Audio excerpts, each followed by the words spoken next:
நீதி வழங்கும் போது அண்ணன் தம்பி சொந்தம் பந்தம் பணக்கார ஏழை எதையுமே பார்க்க கூடாதுடா. நாயத்தை மட்டும் தான் சொல்லணும். அனைவருக்கும் வணக்கம். மார்க் குரூப் GRK ரெட்டி என்கிற நபருக்கும் சுசில் லால்வானி என்கிற நபருக்கும் 2022 காலத்திலிருந்து நடைபெற்ற ஒரு நிலப்பிரச்சனை சம்பந்தமாக சாட்டையில் ஒரு 2 நாளைக்கு முன்னாடி காணொலி இருந்தோம். இந்த காணொலியில் இந்த மார்க் குரூப் கிட்டத்தட்ட 1990 காலகட்டத்திலிருந்தே சென்னை OMR பகுதிகளில் இந்த ரியல் எஸ்டேட் செய்யக்கூடிய ஒரு நிறுவனம். இவங்களால ஆயிரக்கணக்கான பேர் ஏமாற்றப்பட்டிருக்காங்க. குறிப்பாக இந்த மார்க் குரூப் 2011-12 காலகட்டத்தில் சவிதாஞ்சலி அப்படிங்கிற ஒரு ப்ராஜெக்ட் தொடங்குறாங்க OMRல கேளம்பாக்கத்தில். இந்த இடத்துல மட்டுமே கிட்டத்தட்ட பல பேர் ஏமாற்றம் இருக்காங்க. கிட்டத்தட்ட 40 லட்சம் 45 லட்சம் 50 லட்சம் கொடுத்து ஏமாத்திருக்காங்க அப்படிங்கிறத நம்ம சொல்லியிருந்தோம். அதில் 2 பேர் நமக்கு காணொலி அனுப்பிச்சிருந்தாங்க. இந்த காணொலி இந்த சுசில் லால்வானி இந்த GRK 2 பேருக்குமான இந்த நிலப்பிரச்சனை தொடர்பான காணொலி வெளியிட்ட பிறகு இதுவரைக்கும் கிட்டத்தட்ட 7 பேர் நாங்கள் பாதிக்கப்பட்டிருக்கோம் அனுப்பிச்சிருக்காங்க. இந்த பாதிக்கப்பட்ட நம்ம காணொலியை பார்த்து 7 பேர் அனுப்பிச்சிருக்காங்க. பல பேர் இந்த பணம் போயிருச்சு வராது அப்படிங்கிற ஒரு மன உளைச்சல் இருக்காங்க. சில பேர் எதுக்கு நம்மளுடைய முகத்தை காட்ட வேண்டாம் அப்படின்னு இருக்காங்க. இந்த அனுப்பிய 7 பேரும் என்ன சொல்லியிருக்காங்கன்னு பார்த்த பிறகு உண்மையிலே மன உளைச்சலுக்கு ஆளாயிட்டேன். ஏன் அப்படின்னா, சின்ன பிள்ளையிலேருந்து கிட்டத்தட்ட +2 படிக்கிற வரைக்கும் நான் கரண்ட் இல்லாத வீட்டில் தான் வாழ்ந்தேன். கரண்ட் கிடையாது நம்ம வீட்டில். அதுக்கப்புறம் தான் +2 முடித்த பிறகு தான் ஒரு வாடகை வீட்டில் மின்சாரம்னா என்ன அப்படின்னு பார்க்குறோம். என்ன சொல்லுவாங்க, 1950-60 மின்சாரம் அப்படி. நான்லாம் 12 படிக்கிற வரைக்கும் எங்கள் வீட்டில் மின்சாரம் கிடையாது. மெழுகுவர்த்தி வெளிச்சம் இல்லை நம்ம மண்ணெண்ணெய் விளக்கு தான். ஒரு வீடுனா என்ன, ஒரு வீடு ஏன் சொந்த வீடாக இருக்கணும் அப்படின்னுடைய வழி இன்னைக்கு வரைக்கும் இருக்குது. இன்னைக்கு வரைக்கும் சொந்த வீடு இல்லை, அது ஒரு விஷயம். சொந்தமாக வீடு இல்லை, வாடகை வீட்டில் இருக்கும். ஆனால் இன்றைக்கி வாடகை கொடுக்குற அளவுக்கான நம்மகிட்ட ஒரு இது இருக்குது. அன்றைக்கி வாடகை கொடுக்குற பணம் இல்லாமல் எங்கள் ஊரில் சொந்த ஊர்லேயே 50 ரூபா ஒரு மாதம் வாடகை. அந்த 50 ரூபா வாடகை கொடுத்து மொத்தமே ஒரு 10க்கு 10 தான் இருக்கும். அதில் தான் நானே தங்கச்சி தம்பி அம்மா அப்பா எல்லோரும் இருப்போம். அப்படி ஒரு சின்ன வீடு சின்ன இடத்துல இருந்தோம். இன்றைக்கும் சொந்த வீடுங்கிறது ஒவ்வொருத்தருடைய கனவு. எப்படியாவது வாழ்க்கையில் ஒரு வீடு கட்டிடணும் அப்படின்னு கனவோடு கோடிக்கணக்கான மக்கள் உலகம் முழுக்க இந்தியாவில் தமிழ்நாட்டில் எல்லா ஊர்லேயும் இருக்காங்க. அதுவும் சென்னை போன்ற பகுதிகளில் தன் வாழ்நாள் முழுக்க சேமித்த தொகையை வைத்து ஒரு வீடு ஒரு அப்பார்ட்மெண்ட்டில் வாங்கி கடைசி காலத்தை கழிச்சிட்டு போயிடணும் அப்படின்னு நினைக்கக்கூடிய எத்தனையோ லட்சக்கணக்கான நபர்கள் இருக்காங்க. சென்னை சிட்டிக்குள்ள அடர்த்தியான பகுதிகளில் இன்றைக்கி இடம் வாங்குறதுங்கிறது குதிரை கொம்பு. ஒரு ஸ்கொயர் ஃபீட்டு 15,000 20,000 இந்த ஹாட்டான பிளேசஸில் மினிமம் இந்த OMR பகுதியில் இன்றைக்கி 5,000 ரூபாய் குறைஞ்சி இடம் வாய்ப்பே கிடையாது. அதுவும் கேளம்பாக்கத்தில் 2011-12 காலகட்டத்திலே 4,000 ரூபா 5,000 ரூபாய்க்கு ஒரு ஸ்கொயர் ஃபீட்டு போயிருக்கு. அந்த நேரத்தில் ஏதோ ஒரு வேலை, அரசு வேலையோ இல்லை தனியார் வேலையோ இல்லை வங்கியில் வேலையோ இல்லை IT நிறுவனத்தில் வேலை பார்த்தவங்க நாம் ஒரு வீடை கட்டி அந்த வீட்டில் போய் குடியேறணும். யாருக்கும் மொத்தமாக பணத்தை கொடுத்து யாரும் வீடு வாங்க போகிறதில்ல. 50 லட்ச ரூபா 60 லட்ச ரூபா வீடு அப்படின்னா ஒரு 20 லட்ச ரூபா இல்லை 15 லட்ச ரூபா இனிஷியலாக கட்டுவாங்க. மீதியை வங்கிகளில் கடன் வாங்குவாங்க, லோன் வாங்குவாங்க. இந்த கடன் வாங்குற பொழுது இப்போ நம்ம ஒரு நிறுவனம், ஒரு ரியல் எஸ்டேட் நிறுவனம், குறிப்பாக இந்த மார்க் நிறுவனம் கேளம்பாக்கத்தில் 722 அப்பார்ட்மெண்ட்டுகளை கட்ட போகிறோம் அப்படின்னு அறிவிக்கிறாங்க. அதுக்கு சவிதாஞ்சலி அப்படின்னு ஒரு பேர் வைக்கிறாங்க. Mark group Savithanjali project. இந்த சவிதாஞ்சலி ப்ராஜெக்டை கேளம்பாக்கத்தில் 2013 தொடங்குறாங்க. 722 அப்பார்ட்மெண்ட்ஸுக்கு அவங்க வரப்போகுதுன்னு அறிவிக்கிறாங்க. இதை நம்பி அவங்க பெரும்பாலும் இன்றைக்கி அவங்க எல்லாத்துக்குமே ஒரு 70 வயசு 75 அன்றைக்கி ஒரு 60 வயசு ரிட்டையர்ட் ஸ்டேஜில் தான் அந்த இடத்த புக் பண்ணுறாங்க, இந்த வீட்டை புக் பண்ணுறாங்க, அப்பார்ட்மெண்ட்டை புக் பண்ணி பணத்தை அட்வான்ஸை கொடுத்து அக்ரிமெண்ட்டை போட்டு சேல் டீட் போட்டு எல்லாம் பண்ணிடுறாங்க. பண்ணிவிட்டு பேங்கில் லோன் வாங்குறாங்க. இந்த இடத்துல வீடு வரப்போகுது அப்படின்னு இவங்களுடைய சேல் டீட் அடிப்படையில் அவங்க பேங்கில் லோன் வாங்கிறாங்க. பேங்க் லோனு இங்கே வீடு பால் காய்ச்சினாலும் பால் காய்ச்சாட்டாலும், அங்கே வீடு கட்டினாலும் கட்டாட்டாலும், இன்டீரியர் பண்ணாலும் பண்ணாட்டாலும், இந்த மாதம் லோன் போட்டோம்னா செப்டம்பர் 1ஆம் தேதியிலேருந்து EMI பிடிக்க ஆரம்பிச்சிடுவான். அப்படி 2013 இவங்க வீட்டுக்கான லோனை வாங்கிடுறாங்க. லோனையும் இந்த சவிதாஞ்சலிக்கு பேருக்கு மாற்றிடுறாங்க. மார்க் குரூப்புக்கு பணம் போயிடுது. இப்படி கிட்டத்தட்ட 300 பேர் 50 லட்ச ரூபா கட்டியிருக்காங்க. கிட்டத்தட்ட 150 கோடி ரூபா 2013 இந்த சவிதாஞ்சலி ப்ராஜெக்ட்டுக்கு மார்க் குரூப் வாங்கிடுறான். வாங்கி கிட்டத்தட்ட 13 வருஷம் ஆகுது. இதுவரைக்கும் அவங்க யாருக்குமே வீடு கொடுக்கப்படவில்லை.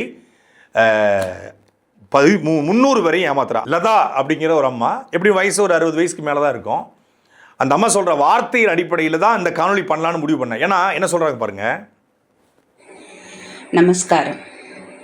I am Lata, an unfortunate owner of a flat in the A block of Savitanjali project. We paid up to 95% long time ago, and we are still waiting for the flat to be handed over to us. My husband, whose dream was to go and live in the flat, passed away a year and a half ago.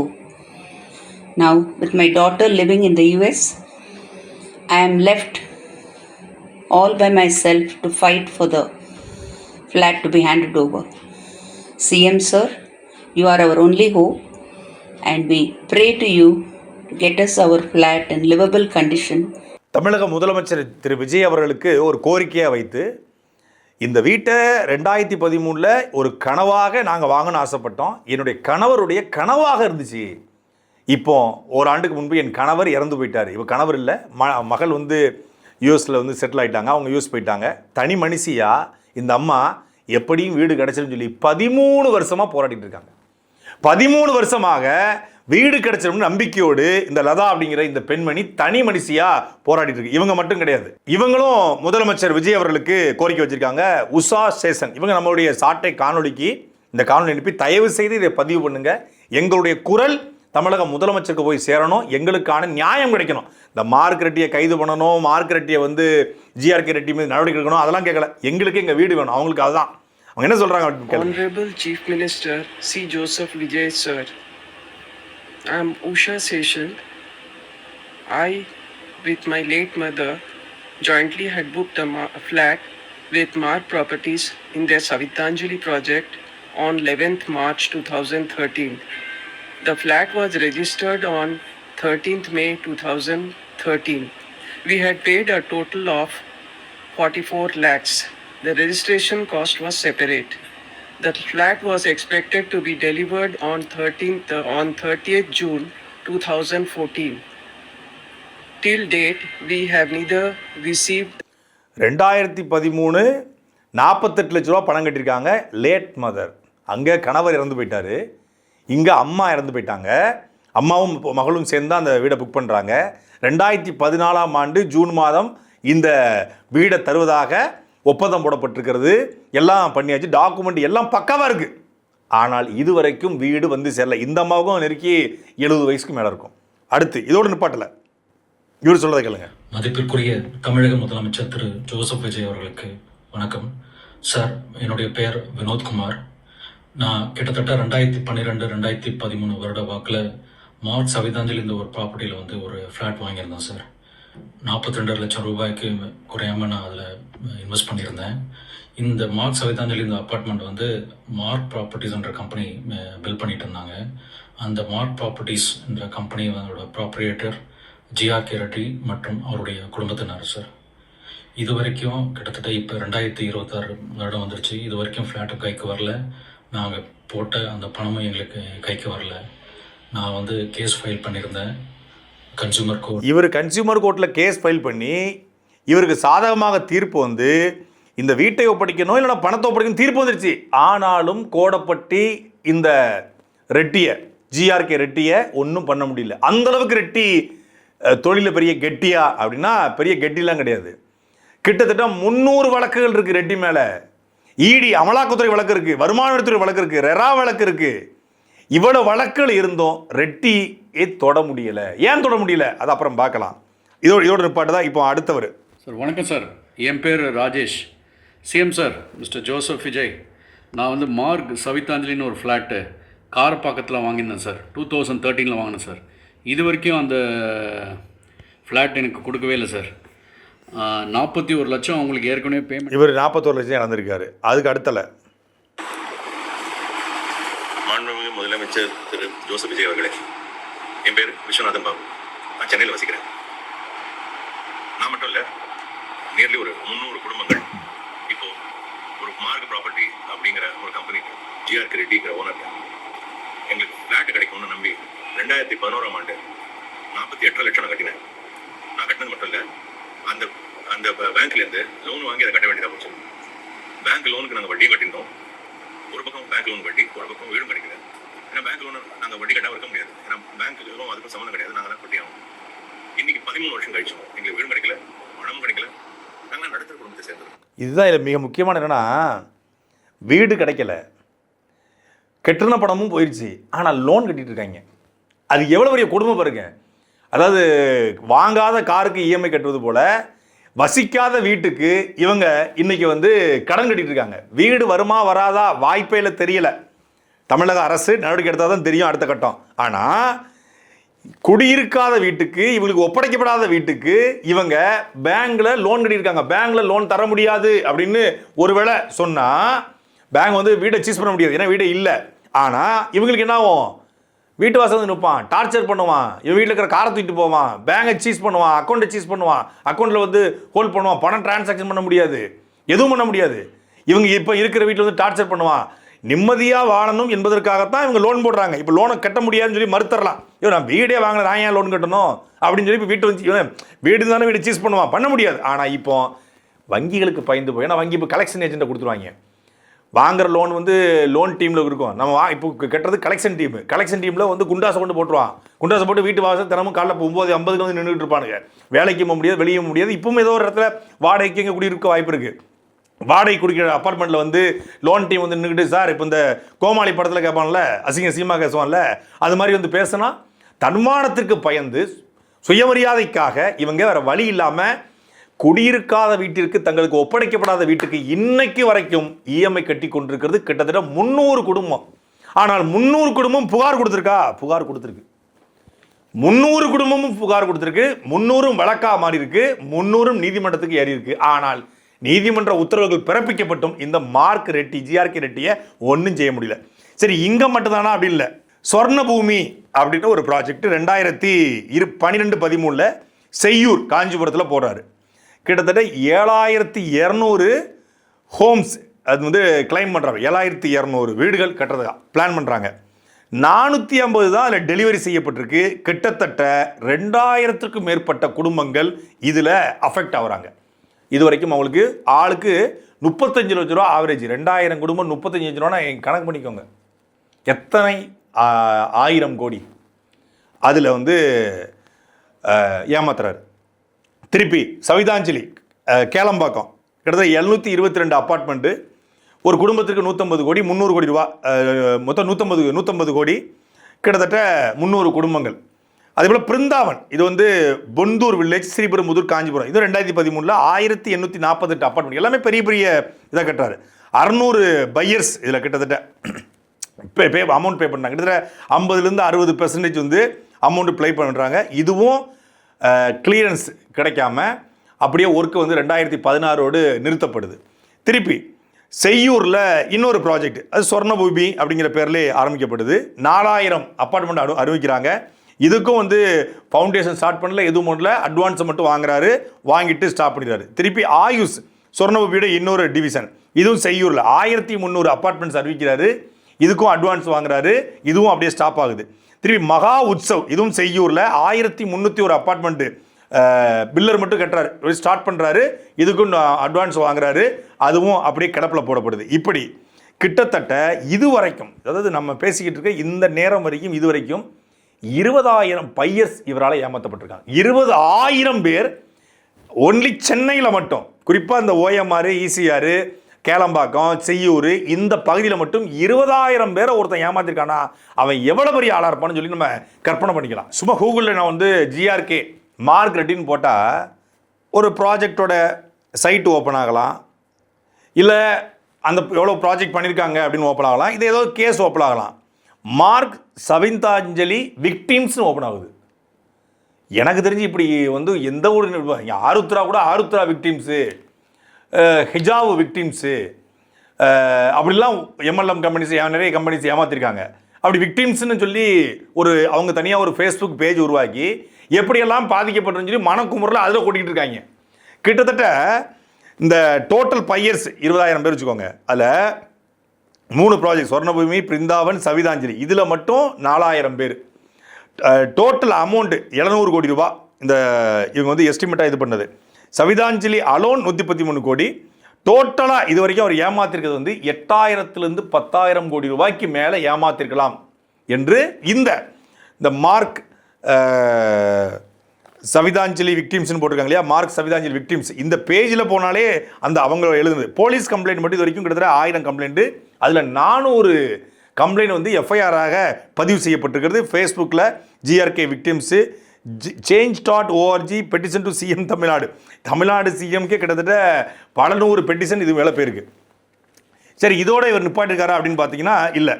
CBI ஏற்கனவே வந்து நம்ம கடந்த காணொலியில் சொல்லியிருந்தோம், கனரா பேங்க்கில் மட்டும் 200 கோடி ரூபாய் கடன் வாங்கி அதை பெண்டிங் வச்சு அதில் தான் வந்து கிட்டத்தட்ட சிபிஐ விசாரணைக்கு வந்து கனரா பேங்க் அனுப்புகிறாங்க. அது இன்னும் சிபிஐ பெண்டிங்கில் இருக்குது.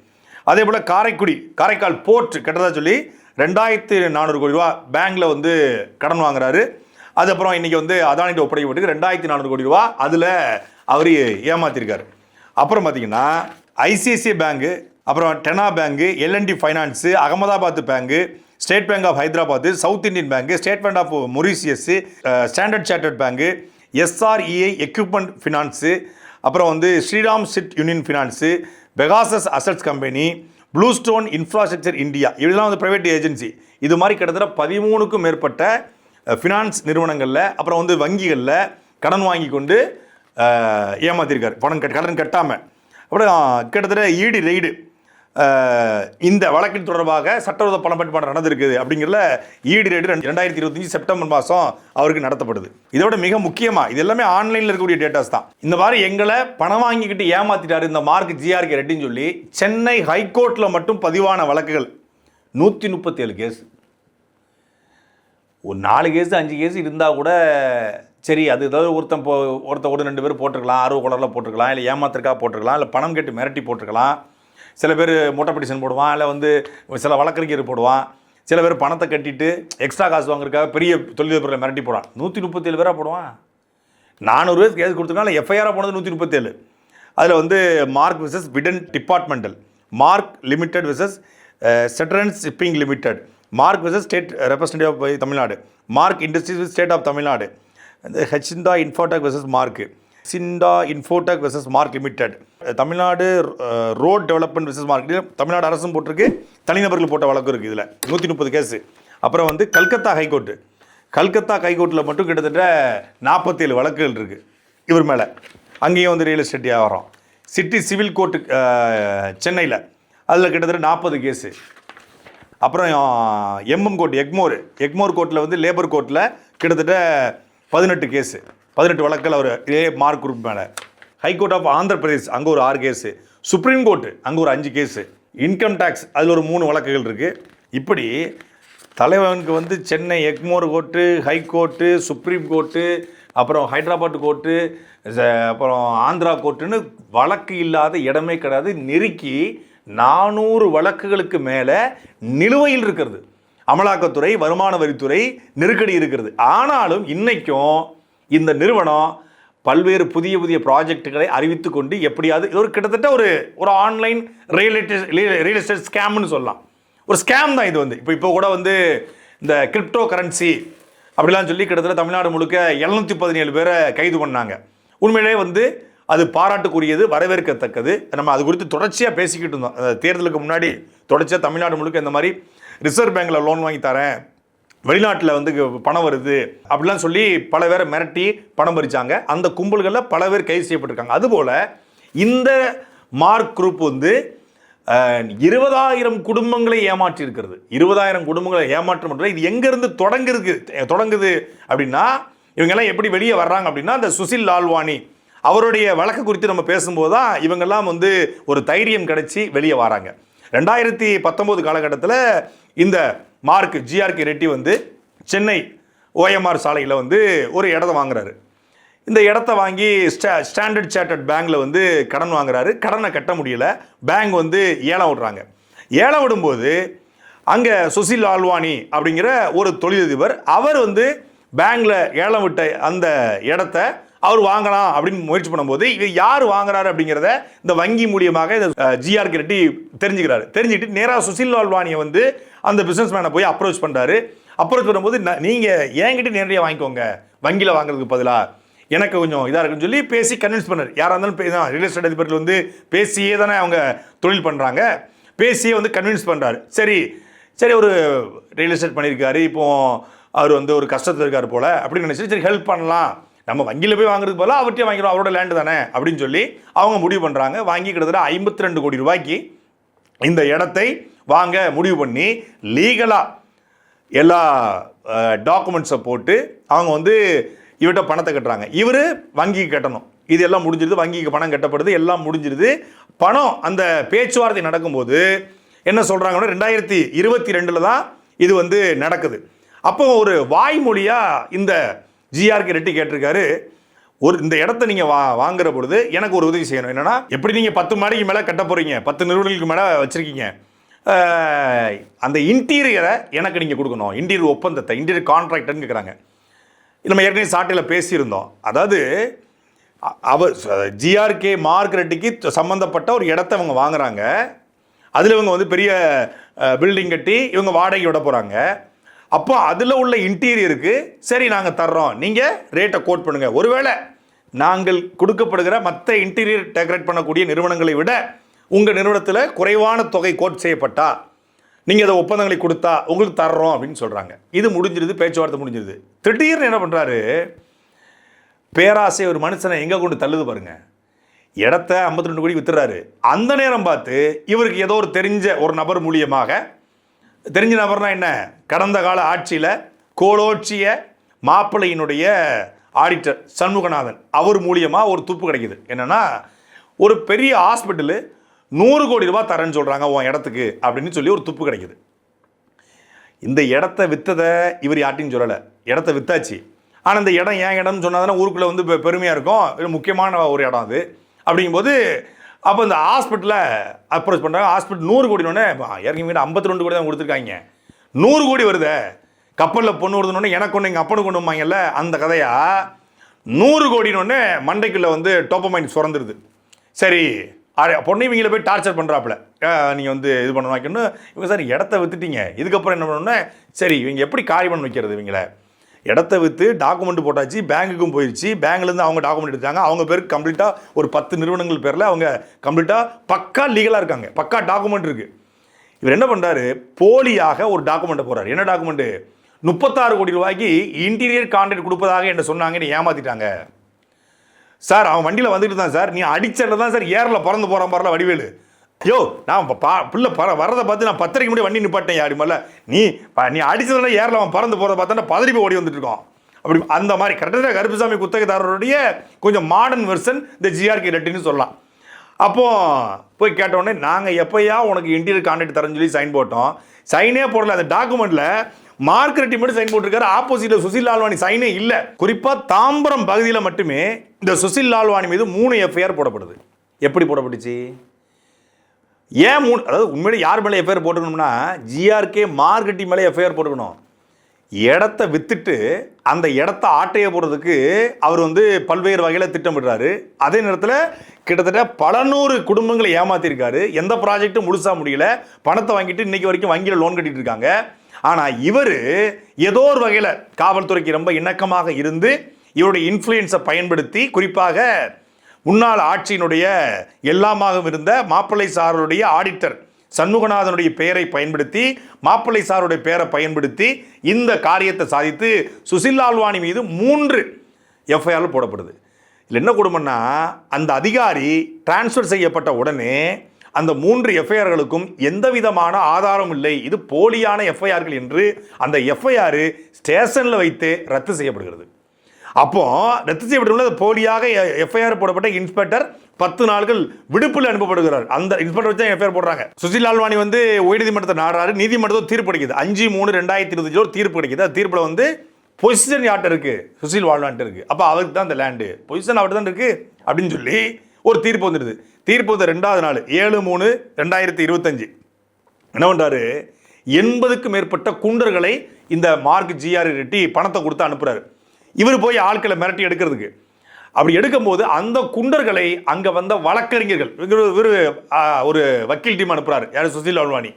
வக்கீல்கள்லாம் சேர்ந்து குண்டர்கள் அடிச்சிட்டாங்க அப்படின்னு சொல்லி நியாயப்படி பார்த்தா வழக்கறிஞர்கள் அங்கே வந்து அவமானப்படுத்தப்பட்டிருக்காங்க குண்டர்களால். ஆனால் வழக்கறிஞர்கள் குண்டர்களை தாக்கிவிட்டார்கள்னு சொல்லி ஒரு எஃப்ஐஆர் போடுறாங்க. இப்படி பொய்யான எஃப்ஐஆர் போட்டாங்கன்னு சொல்லி அன்றைய தாமர மாநகர ஆணையரை எதிர்த்து தமிழகம் முழுக்க வழக்கறிஞர்கள் வந்து போராட்டம் நடத்திருக்காங்க. அது மார்ச் மாதத்தில் அது பத்திரிகை செய்தியாக வந்திருக்கு.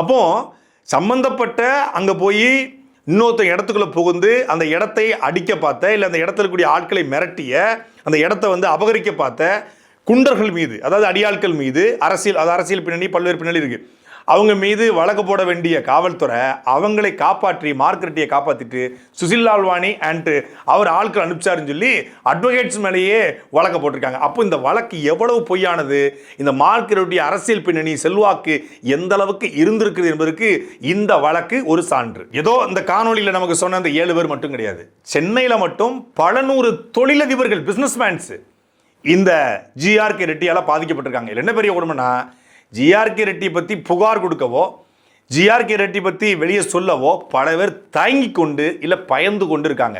இப்படி துணிந்து புகார் கொடுத்த 400 பேர் புகார் கொடுத்தே ஒன்றும் நடக்கலையே, 13 வருஷமாக கோர்ட்டு கேஸ் அடைஞ்சிட்டு இருக்காங்களே, நாங்களும் வேலை வெட்டிலாம் போகணுமா, போயிட்டு தொலையுது, திருப்பதி கோயில் உண்டியில் போட்டு நினச்சிக்கிறோம் அப்படின்னு பல பேர் ரெட்டிக்கு கொடுக்கறது அது திருப்பதி கோயிலுக்கு உண்டியலுக்கு போடுற பணம் அப்படின்னு நினச்சிக்கிறோம்னு சொல்லி தான் பல பேர் இதில் வந்து புகார் அளிக்காமல், இல்லை மனசு வெறுத்து போய் வெந்து போய் இருக்காங்க. இல்லை பல பேர் புகார் கொடுத்து அந்த நீதிமன்றத்துக்கும் வீட்டுக்குமாக அலைந்து கொண்டிருக்காங்க. இதில் இப்போ என்னென்ன முக்கியமான கட்டணம்னா, இப்போ நம்ம காணொலி வெளியிட்ட பிறகு பல பேர் இந்த புகாரை எடுத்து தொடர்ச்சியாக ஃபாலோ பண்ண பிறகு, பொது வெளியில் பல பேர் பேச ஆரம்பித்த பிறகு, மார்க்கெட்டி விக்டிம்ஸ் அப்படிங்கிற பேரில் இந்த சமூக வலைதள பக்கங்கள்லாம் உருவாக்கப்பட்டு அழுத்தம் கொடுத்த பிறகு உடனடியாக இருக்கிற சொத்துக்களை, என் பேரில் இருந்ததுனடா நீ நீதிமன்றத்திலேருந்து வழக்கு போட்டு இதை வந்து எடுப்பீங்க, என் மருமகன் பேருக்கு மாற்றிட்டா அப்படின்னு சொல்லி அவசரமாக இங்கே சம்பாதிச்சு ஹைதராபாத்தில் வாங்கி போட்ட, தன் சொந்த ஊரில் வாங்கி போட்ட நிலங்களை, இடங்களை தன் மருமகன் பெயருக்கு மார்க்கெட்டி மாற்றி கொண்டிருக்கிறார் அப்படிங்கிற தகவலையும் இந்த பாதிக்கப்பட்ட ஒருத்தர் வந்து அனுப்பிச்சிருந்தார். அப்போ அவசரமாக தன் சொத்துக்களை தன் மருமகனுக்கு மார்க்கெட்டி மாற்ற வேண்டிய அவசியம் என்ன? தமிழக அரசினுடைய பார்வைக்கு எடுத்து செல்லப்பட்டு, உயர்நீதிமன்றத்துடைய பார்வைக்கு எடுத்து செல்லப்பட்டு, உண்மையான நேர்மையான அதிகாரிகளோ இல்லை வந்து அரசியல்வாதிகளோ நடவடிக்கை எடுத்தால் எப்படி நம்ம மாட்டிக்கொள்வோம் என்று பயந்து மார்க்கெட்டி தன் மருமகன் பெயருக்கு சொத்து எழுதிட்டு இருக்காரு. திருப்போரூர் பேரூராட்சிக்குட்பட்ட காலவாக்கம் கிராமத்தில் நவீன வசதிகளுடன் கூடிய குடியிருப்பு கட்டித் தருவதாக கூறி பிரபல தனியார் ரியல் எஸ்டேட் நிறுவனம் அறிவிப்பு வெளியிட்டுள்ளது. இதை அறிந்து 200க்கும் மேற்பட்டோர் பல லட்சம் ரூபாய் கொடுத்து குடியிருப்புகளை முன்பதிவு செய்துள்ளனர். ஆனால் குறிப்பிட்ட காலக்கெடு முடிந்தும் குடியிருப்பு வழங்கப்படவில்லை. கேட்ட அம்யூனிட்டிஸோட எங்களுக்கு ஃபிளாட் வந்து அவங்க சொன்ன டைம்ல கிடைக்கும்ன்றது. ஆனா 2 இயர்ஸ் ஆச்சு, அவங்க கிட்ட இருந்து ரெஸ்பான்ஸும் ப்ராப்பரா வரல. 43 லட்சம் ரூபா வாங்கி வச்சுக்கிட்டு எங்களுக்கு இஎம்ஐயும் கட்டிட்டு, இஎம்ஐ கட்டணும்னா அது நிப்பாட்டணும்னா பேங்க் வந்து எங்க மேல சிபில் ரேட்டிங்ல கையப்பான். இந்த தனியார் நிறுவனத்தை நம்பி வெளிநாட்டில் உள்ளவர்களும் வீடு வாங்கியுள்ளனர் என்பது குறிப்பிட்ட. இதுல ஒரு 2-3 பாதிக்கப்பட்ட குடும்பத்தை சார்ந்தவர்கள் வந்து தொடர்பு கொண்டு நாங்க வந்து லீகலா போய்கிட்டு இருக்கோம், எப்படி நீங்கள் தப்பிக்க முடியாது, எமோஷனலாக பேசியிருக்காங்க. அப்போ மார்க்கெட்டியே நேரடியாக சொல்லியிருக்காரு, இந்த ஆட்சியில் என்னை யாரும் எதுவும் பண்ண முடியாது. கடந்த ஆட்சியில் மாப்பிள்ளை கூட நெருக்கமாக இருந்தேன், ஆடிட்டர் கூட நெருக்கமாக இருந்தேன், அதனால் அதை வைத்துக்கொண்டு தப்பிச்சிட்டு இருக்காரு. மாப்பிள்ளை பேரை சொல்லி, மாப்பிள்ளை சார் பேரை சொல்லி, அந்த மாப்பிள்ளையோட ஆடிட்டர் சண்முகநாதன் பேரை சொல்லி, அவங்க பணமே ஏண்ட தான் இருக்குது, அவங்களே ஏண்ட தான் கொடுத்து வச்சுருக்காங்க, அவங்க பணத்தில் தான் நான் இன்வெஸ்ட்மெண்ட் பண்ணியிருக்கிறேன், அவங்களோட பினாமி நான் அப்படிங்கிற ரேஞ்சுக்கு அவர் பேசியிருக்காரு. அது உண்மையா பொய்யா அப்படிங்கிறத காவல்துறை, அமலாக்கத்துறை, லஞ்ச ஒழிப்புத்துறையெல்லாம் விசாரிக்கணும். அது ஒரு பக்கம் இருக்கட்டும். இன்னொரு பக்கம், இந்த ஆட்சியில் என்னை யாரும் அசைக்க முடியாது. போன ஆட்சியிலையாவது மாப்பிள்ளை சாரும் அவர் ஆடிட்டு தான் பழக்கம். இந்த ஆட்சியில், இந்த ஆட்சியினுடைய நிழல் முதலமைச்சராக அறியப்படுகிற, முதலமைச்சருக்கே மூளையாக அறியப்படுகிற விஷ்ணு ரெட்டி என் சொந்தக்காரையா. விஷ்ணு ரெட்டி இருக்கிற வரைக்கும் யார் இது மட்டும் விஷ்ணு ரெட்டி கூட நான் ரொம்ப நெருக்கம். அதுபோல் இந்த ஆட்சியில் உயர்நிலைத்துறை அமைச்சர் விஸ்வநாதன் அவரும் எனக்கு நெருக்கம் என்று சொல்லியிருக்காரு. உயர்கல்வித்துறை அமைச்சர் விஸ்வநாதனுக்கும் இந்த ஜிஆர்கே ரெட்டிக்கும் என்ன தொடர்புன்னு தெரியல. ஆனால் எனக்கு நெருக்கம், விஷ்ணு ரெட்டி நெருக்கம் என்ற இந்த தகவலை வைத்து புகார் கொடுக்க நினைப்பவர்களை, பாதிக்கப்பட்டவர்களை, அவரிடத்தில் நியாயம் கேட்பவர்களை ஜிஆர்கே ரெட்டி மிரட்டுறாரு அப்படிங்கிற செய்தியும் இப்பொழுது சமூக வலைதளத்தில் ஜிஆர்கே ரெட்டியால் பாதிக்கப்பட்டவர்களே எழுதி கொண்டிருக்காங்க. உண்மையிலேயே தமிழக முதலமைச்சர் நிறைய பாதிக்கப்பட்டவர்களுக்கு பக்கம் நிற்பதாக சட்டசபையில் கூட பேசியிருக்காரு. அப்படி பாதிக்கப்பட்டவருக்கு பக்கம் நிற்கணும் அப்படின்னா உண்மையிலே இந்த மார்க் ஜிஆர்கே ரெட்டியால் பாதிக்கப்பட்ட 20,000 குடும்பத்திற்கு பக்கம் நிற்கணும். ஒருத்தர் 2 பேர் கிடையாது. இதில் பல பேர் தாவேக்காக ஓட்டு போட்டுக்கலாம், விஜய்க்கு ஓட்டு போட்டுக்கலாம். எல்லாருமே மரியாதையாக ஹானரபிள் சிஎம் சார் அப்படின்னு மரியாதை சார் அழைப்பது போல தான் ஹானரபிள் சிஎம் சார்னு அழைக்கிறாங்க. அழைத்து உங்கள்கிட்ட கோரிக்கை வைக்கிறாங்க. இந்த கோரிக்கையை தமிழக முதலமைச்சர் எடுத்துக்கொண்டு இந்த மார்க் ஜிஆர்கே ரெட்டி சம்பந்தப்பட்ட வழக்குகளை தூசு தட்டி அவரை கைது செய்கிறது, அல்ல அவரை சிறைப்படுத்துவது, அவர் மீது வழக்கு போடுவது, அதெல்லாம் அடுத்த கட்டம். ஆனால் முதல்ல அவரால் பாதிக்கப்பட்ட குடும்பத்திற்கான நீதியை, நியாயத்தை, வீடு, ஒவ்வொரு மனிதனுடைய ஒரே கனவு, கடைசி கனவு, எல்லா கனவும் ஒரே கனவு வீடு தான். இந்த 3 BHK ஒரு படம் வந்துச்சு, சரத்குமார் அண்ணன் படம். அந்த படத்தில் ஒரு வீடு கட்டுறதுக்கு ஒரு குடும்பம் எப்படி தள்ளாடி நிற்குது. வாங்கலான்னு போகும்போது ஒரு சோதனை வந்து நிற்கும். அப்படி சோதனையாக வந்து தான் வீடை வாங்க முடியும். 10 வீடு இருப்பவனுக்கு ஒரு வீட்டுக்காரனுடைய கனவு தெரியாது. 10 வீடு இருப்பவர்களுக்கு, 5 வீடு இருப்பவர்களுக்கு வீடே இல்லாதவனுடைய கனவும் வலியும் வேதனையும் தெரிய வாய்ப்பில்லை. ஆனால் வீடு என்பது ஒரு சாமானிய மனிதனுடைய, நடுத்தர வர்க்க மனிதனுடைய மிகப்பெரிய கனவு. அந்த கனவு சிதைக்கப்பட்டு 13 வருஷமா நமக்கு வீடு கிடைச்சிரும், அந்த வீட்டில் நம்ம உயிரை விட்டுற மாட்டோமா, வீட்டில் வாழ மாட்டோமான்னு நினைச்சவங்க அந்த வீட்டில் போய் உயிரை விட்டுற மாட்டோமா, சொந்த வீட்டில் செத்துற மாட்டோமா, அப்பார்ட்மெண்ட்டில் செத்து அனாதையாக போயிடக்கூடாது, எங்கேயா செத்து அப்படின்னு சொல்லி, வாடகை வீட்டில் செத்து பணத்தை கூட வைக்கக்கூடாதுன்னு சொல்லி அப்பார்ட்மெண்ட் உரிமையாளர் சொல்லிடக்கூடாது, சொந்த வீட்டில் செத்து நம்மளை அடக்கம் பண்ணிட மாட்டாங்களான்னு கனவோடு இருக்காங்க. செத்து அடக்கம் பண்ணுறதுக்காவது வீட்டை வாங்கி கொடுங்க. சாட்டை எடுத்து நாட்டை திருத்து, இளம் தலைமுறை தானே நீ வழி